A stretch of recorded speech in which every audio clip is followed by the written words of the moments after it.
Hendrik Antoon Lorentz, the 18th of July 1853 to the 4th of February 1928, was a Dutch physicist who shared the 1902 Nobel Prize in Physics with Peter Zeeman for the discovery and theoretical explanation of the Zeeman effect. He also derived the transformation equations subsequently used by Albert Einstein to describe space and time. Early life. Hendrik Lorentz was born in Arnhem, Gelderland, the Netherlands, the son of Gerrit Frederik Lorentz, 1822–1893, a well-off nurseryman, and Geertruida van Ginkel, 1826–1861. In 1862, after his mother's death, his father married Luberta Hupkes. Despite being raised as a Protestant, he was a freethinker in religious matters. B1. From 1866 to 1869 he attended the Hogere Burger School in Arnhem, a new type of public high school recently established by Johan Rudolph Thorbecke. His results in school were exemplary. Not only did he excel in the exact sciences, but also in English, French, and German. In 1870 he passed the exams in classical languages which were then required for admission to university. Lorentz studied physics and mathematics at the Leiden University, where he was strongly influenced by the teaching of astronomy professor Frederik Kaiser. It was his influence that led him to become a physicist. After earning a bachelor's degree, he returned to Arnhem in 1871 to teach night school classes in mathematics, but he continued his studies in Leiden in addition to his teaching position. In 1875 Lorentz earned a doctoral degree under Peter Richardson, a thesis, entitled Over die Theorie der Terugkatsing en Breking van het Licht on the theory of reflection and refraction of light, in which he refined the electromagnetic theory of James Clerk Maxwell. In 1881 Hendrik married Aletta Catharina Kaiser, niece of Frederik Kaiser. She was the daughter of Johann Wilhelm Kaiser, director of the Amsterdam's engraving school and professor of fine arts, and designer of the first Dutch postage stamps, 1852. Later Kaiser was the director of the National Gallery of Amsterdam. Hendrik and Aletta's eldest daughter Geertruida Luberta Lorentz was to become a physicist as well. Career. Professor in Leiden. In 1877, only 24 years of age, Hendrik Antoon Lorentz was appointed to the newly established chair in theoretical physics at the University of Leiden. The position had initially been offered to Johan van der Waals, but he opted for a position at the Universiteit van Amsterdam at the last moment. On January 25, 1878, he delivered his inaugural lecture on Die moleculaire theorie in de natuur and the molecular theories in physics. During the first 20 years in Leiden, Lorentz was primarily interested in the theory of electromagnetism, to explain the relationship of electricity, magnetism, and light. After that, he extended his research to a much wider area, while still focusing on theoretical physics. Lorentz made significant contributions to fields ranging from hydrodynamics to general relativity. His most important contributions were in the area of electromagnetism, the electron theory, and relativity. Lorentz theorized that the atom's light consist of charged particles, and suggested that the oscillations of these charged particles were the source of light. When a colleague and former student of Lorentz, Peter Zeeman, discovered the Zeeman effect in 1896, Lorentz supplied its theoretical interpretation. The experimental and theoretical work was honored with the Nobel Prize in Physics in 1902. Lorentz's name is now associated with the Lorentz-Lorenz formula, the Lorentz force, the Lorentzian distribution, and the Lorentz transformation. Electrodynamics and relativity. In 1892 and 1895 Lorentz worked on describing electromagnetic phenomena, the propagation of light, in reference frames that move relative to the luminiferous ether. He discovered that the transition from one to another reference frame could be simplified by using a new time variable which he called local time. The local time depended on the universal time and the location under consideration. By that, he could explain the aberration of light and the result of the Fizeau experiment. Lorentz's publications made use of the term local time without giving a detailed interpretation of its physical relevance. In 1900 and 1904, Henry Poincare called local time Lorentz's most ingenious idea, and illustrated it by showing that clocks in moving frames are synchronized by exchanging light signals that are assumed to travel at the same speed against and with the motion of the frame. See Einstein's synchronization and relativity of simultaneity. In 1892, with the attempt to explain the Michelson-Morley experiment, Lorentz also proposed that moving bodies contract in the direction of motion, see length contraction. George Fitzgerald had already arrived at this conclusion in 1889. In 1899, and again in 1904, Lorentz added time dilation to his transformations, and published what Poincare in 1905 named Lorentz transformations.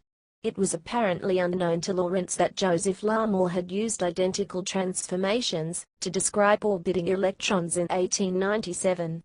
Larmor's and Lorentz's equations look somewhat unfamiliar, but they are algebraically equivalent to those presented by Poincare and Einstein in 1905. B3. Lorentz's 1904 paper includes the covariant formulation of electrodynamics, in which electrodynamic phenomena and different reference frames are described by identical equations with well-defined transformation properties. The paper clearly recognizes the significance of this formulation, namely that the outcomes of electrodynamic experiments do not depend on the relative motion of the reference frame. The 1904 paper includes a detailed discussion of the increase of the inertial mass of rapidly moving objects. Lorentz and special relativity. In 1905, Einstein would use many of the concepts, mathematical tools and results discussed to write his paper entitled On the Electrodynamics of Moving Bodies, known today as the theory of special relativity. Because Lorentz laid the fundamentals for the work by Einstein, this theory was originally called the Lorentz-Einstein theory, B4. In 1906, Lorentz's electron theory received a full-fledged treatment in his lectures at Columbia University, published under the title The Theory of Electrons. The increase of mass was the first prediction of Lorentz and Einstein to be tested, but some experiments by Kaufmann appeared to show a slightly different mass increase. This led Lorentz to the famous remark that he was at the end of his Latin.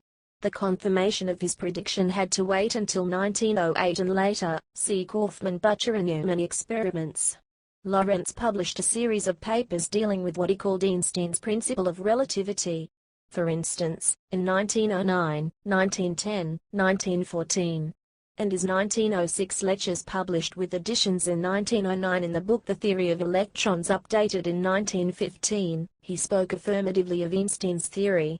It will be clear by what has been said, that the impressions received by the two observers A0 and A would be alike in all respects. It would be impossible to decide which of them moves, or stands still with respect to the other, and there would be no reason for preferring the times and lengths measured by the one to those determined by the other, nor for saying that either of them is in possession of the true times or the true lengths. This is a point which Einstein has laid particular stress on, in a theory in which he starts from what he calls the principle of relativity. I cannot speak here of the many highly interesting applications which Einstein has made of this principle. His results concerning electromagnetic and optical phenomena agree in the main with those which we have obtained in the preceding pages, the chief difference being that Einstein simply postulates what we have deduced, with some difficulty, and not altogether satisfactorily, from the fundamental equations of the electromagnetic field. By doing so, he may certainly take credit for making us see in the negative result of experiments like those of Michelson, Rayleigh and Brace, not a fortuitous compensation of opposing effects, but the manifestation of a general and fundamental principle. It would be unjust not to add that, besides the fascinating boldness of its starting point, Einstein's theory has another marked advantage over mine. Whereas I have not been able to obtain for the equations referred to moving axes exactly the same form as for those which apply to a stationary system, Einstein has accomplished this by means of a system of new variables slightly different from those which I have introduced. Though Lorentz still maintained that there is an undetectable ether in which resting clocks indicate the true time. 1909, yet, I think, something may also be claimed in favor of the form in which I have presented the theory. I cannot but regard the ether, which can be the seat of an electromagnetic field with its energy and its vibrations, as endowed with a certain degree of substantiality, however different it may be from all ordinary matter. 1910, provided that there is an ether, then under all systems X, Y, Z, T, one is preferred by the fact that the coordinate axes as well as the clocks are resting in the ether. If one connects with this the idea, which I would abandon only reluctantly, that space and time are completely different things, and that there is a true time simultaneity thus would be independent of the location, an agreement with the circumstance that we can have the idea of infinitely great velocities, then it can be easily seen that this true time should be indicated by clocks at rest in the ether. However, if the relativity principle had general validity in nature, one wouldn't be in the position to determine whether the reference system just used is the preferred one. Then one comes to the same results, as if one, following Einstein and Minkowski, deny the existence of the ether and of true time, and to see all reference systems as equally valid. Which of these two ways of thinking one is following, can surely be left to the individual. Lorentz also gave credit to Poincare's contributions to relativity. Indeed, for some of the physical quantities which enter the formulas, I did not indicate the transformation which suits best. That was done by Poincare, and then by Mr. Einstein and Minkowski. I did not succeed in obtaining the exact invariance of the equations. Poincare, on the contrary, obtained a perfect invariance of the equations of electrodynamics, and he formulated the postulate of relativity, terms which he was the first to employ. Let us add that by correcting the imperfections of my work he never reproached me for them. Lorentz and general relativity. Lorentz was one of few scientists who supported Einstein's search for general relativity from the beginning. He wrote several research papers, and discussed with Einstein personally and by letter. B5, for instance, he attempted to combine Einstein's formalism with Hamilton's principle, 1915, and to reformulate it in a coordinate-free way, 1916. B6, Lorentz wrote in 1919. The total eclipse of the Sun of May 29 resulted in a striking confirmation of the new theory of the universal attractive power of gravitation developed by Albert Einstein, and thus reinforced the conviction that the defining of this theory is one of the most important steps ever taken in the domain of natural science. Assessments. Einstein wrote of Lorentz, 1928, the enormous significance of his work consisted therein, that it forms the basis for the theory of atoms, and for the general and special theories of relativity. The special theory was a more detailed exposé of those concepts which are found in Lorentz's research of 1895, B7, 1953. For me personally he meant more than all the others I have met on my life's journey. B8. Poincare, 1902, said of Lorentz's theory of electrodynamics, the most satisfactory theory is that of Lorentz. It is unquestionably the theory that best explains the known facts, the one that throws into relief the greatest number of known relations. It is due to Lorentz that the results of physics on the optics of moving bodies, the laws of normal and abnormal dispersion, and of absorption are connected with each other. Look at the ease with which the nurseryman phenomenon found its place, and even aided the classification of Faraday's magnetic rotation, which had defied all Maxwell's efforts. Paul Langevin, 1911, said of Lorentz, D9. It will be Lorentz's main claim to fame that he demonstrated that the fundamental equations of electromagnetism also allow of a group of transformations that enables them to resume the same form when a transition is made from one reference system to another. This group differs fundamentally from the above group as regards transformations of space and time. Lorentz and Emil Weichert had an interesting correspondence on the topics of electromagnetism and the theory of relativity, and Lorentz explained his ideas in letters to Weichert. The correspondence between Lorentz and Weichert has been published by Wilfried Schröder, B10. Lorentz was chairman of the first Solvay conference held in Brussels in the autumn of 1911. Shortly after the conference, Poincare wrote an essay on quantum physics which gives an indication of Lorentz's status at the time. At every moment, the 20 physicists from different countries could be heard talking of the quantum mechanics, which they contrasted with the old mechanics. Now what was the old mechanics? Was it that of Newton, the one which still reigned uncontested at the close of the 19th century? No, it was the mechanics of Lorentz, the one dealing with the principle of relativity, the one which, hardly 5 years ago, seemed to be the height of boldness. Change of priorities. In 1910 Lorentz decided to reorganize his life. His teaching and management duties at Leiden University were taking up too much of his time, leaving him little time for research. In 1912, he resigned from his chair of theoretical physics to become curator of the physics cabinet at Thiele's Museum in Haarlem. He remained connected to Leiden University as an external professor, and his Monday morning lectures on new developments in theoretical physics soon became legendary. Lorentz initially asked Einstein to succeed him as professor of theoretical physics at Leiden. However, he could not accept, because he had just accepted a position at F. Zurich. Einstein had no regrets in this matter, since the prospect of having to fill Lorentz's shoes made him shiver. Instead, Lorentz appointed Paul Ehrenfest as his successor in the chair of theoretical physics at the Leiden University, who would found the Institute for Theoretical Physics, which would become known as the Lorentz Institute. Civil work. After World War I, Lorentz was one of the driving forces behind the founding of the Wetenschappelijke Commissie van Advies en Onderzoek en het Belang van Volksgezondheid, a committee which was to harness the scientific potential united in the Royal Netherlands Academy of Arts and Sciences, NOR, for solving civil problems such as food shortage which had resulted from the war. Lorentz was appointed chair of the committee. However, despite the best efforts of many of the participants, the committee would harvest little success. The only exception being that it ultimately resulted in the founding of TNO, the Netherlands Organization for Applied Scientific Research. Lorentz was also asked by the Dutch government to chair a committee to calculate some of the effects of the proposed Afsluitdijk, closure dike, flood control dam on water levels in the Waddenzee. Hydraulic engineering was mainly an empirical science at that time, but the disturbance of the tidal flow caused by the Afsluitdijk was so unprecedented that the empirical rules could not be trusted.